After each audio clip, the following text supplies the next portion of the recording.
Hello everyone, I hope you watched the video on consent and free consent before you watch this video. In case you haven't, I request you to please go and take a look at the video on consent and free consent because it will help you to sharpen your understanding about these concepts. This is Dr. Mariam Narona taking you through the differences between coercion and undue influence. First, we'll be exploring the meaning of each of these concepts and then looking at the differences. So, by now, I think you know that an agreement is the basis of a contract, and an agreement is formed only when two or more people agree on the same thing in the same sense.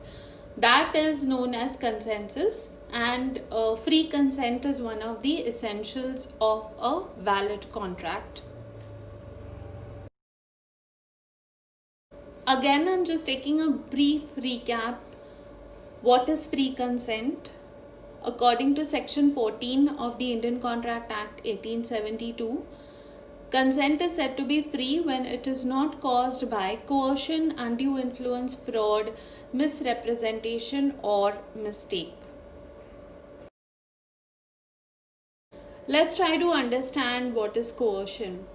Now, coercion under Section 15 of the Indian Contract Act 1872 involves committing or threatening to commit any act which is forbidden by the Indian Penal Code, unlawfully detaining or threatening to detain any property to the prejudice of any person whatever, with the intention of causing any person to enter into any agreement. We will break this up and try to understand this. So broadly, coercion means doing anything whereby you force or pressurize someone to enter into a contract. That force or pressure is physical in nature. It involves a threat to that person, his personal safety, or that of his family, or to his property. Such acts are forbidden by the Indian Penal Code, and in order for coercion to occur, the party who is coercing need not be related to the party who is being coerced or pressurized.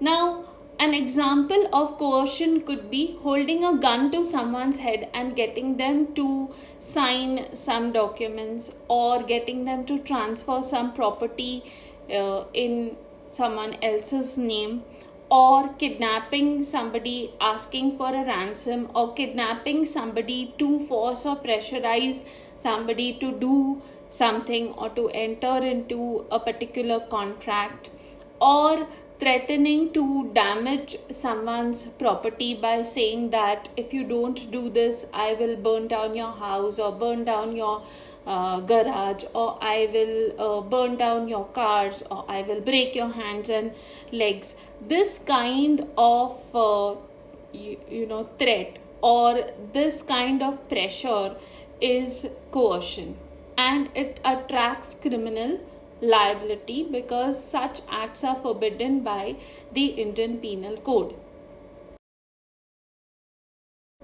Now, what is undue influence?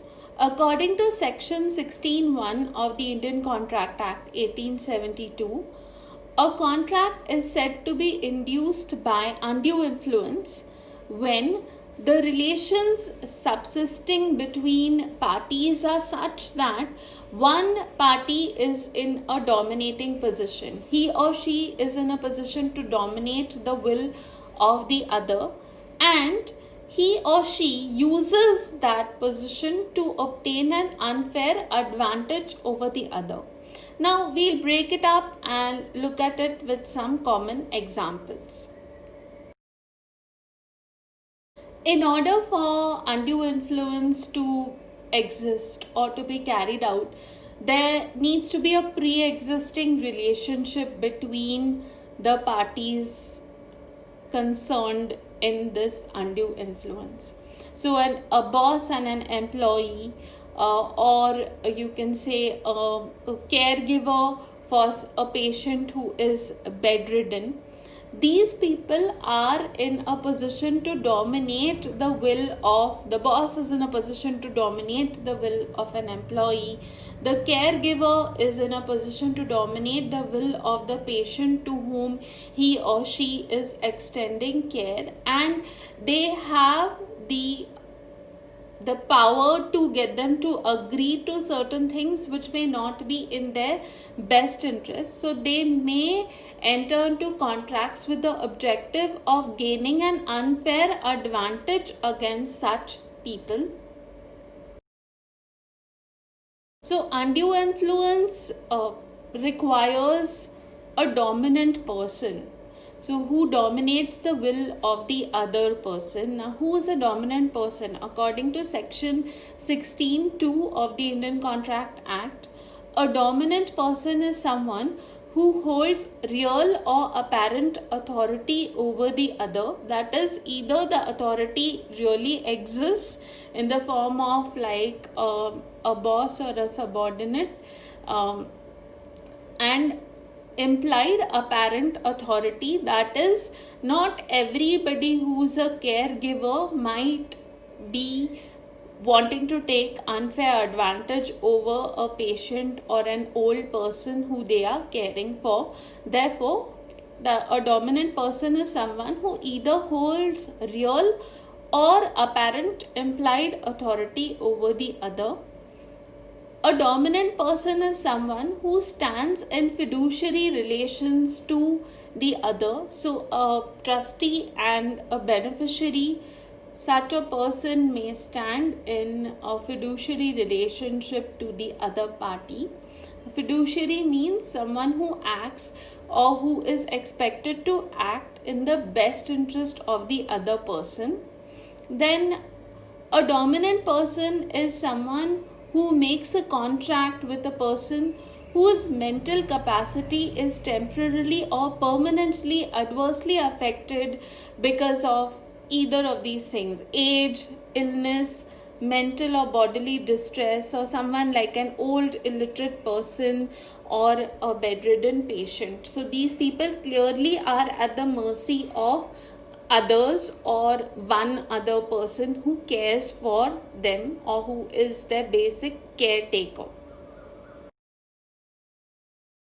So undue influence differs a little from coercion. You must have understood from whatever I explained that undue influence is mostly moral or mental in nature, because it involves dominating the will of another person through authority which you hold or exert over that person. This authority may be formal or informal. The relationship between the parties is such that one person is in the position to dominate the will of another person, and it is something that really stands out is the unfairness of the transaction. That is, it is always to the disadvantage of the weaker person, the person whose will is being dominated. So undue influence is broadly moral or mental in nature. The relationship between parties is such that one person is dominant and can compel another person to enter into a contract to his or her disadvantage and to his own or her own advantage. Now, there are certain relationships in which undue influence is presumed, and some others in which undue influence cannot be presumed. It will have to be proved. Now, relationships in which undue influence is presumed, examples of such relationships are master servant, that is employer employee, doctor patient, patient and caregiver. Relationships in which undue influence cannot be presumed, even though one person is clearly in a position to dominate the will of another, are landlord and tenant, debtor and creditor, parent and child, grandparents and grandchildren.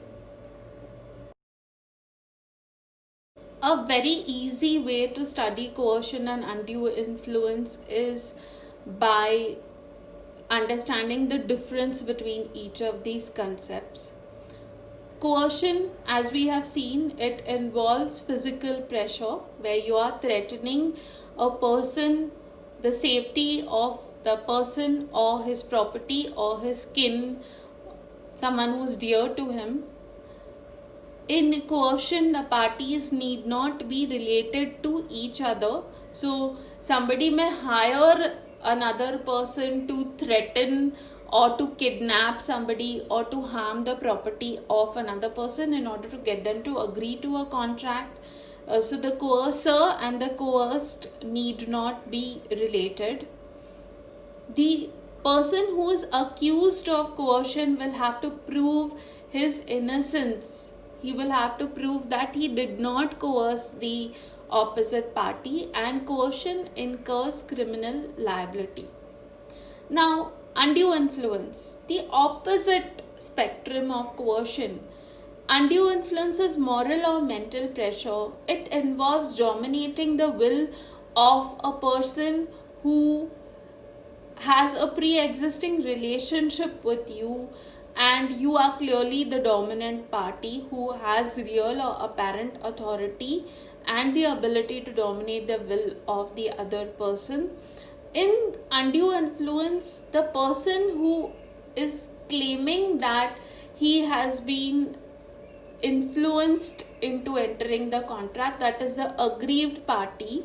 So if it is a doctor patient relationship, then the patient will have to prove that there was undue influence which was exerted, and undue influence does not attract criminal liability. Unlike coercion, it does not attract criminal liability. So if you know this much, studying or expressing what is coercion and what is undue influence will be very easy for you.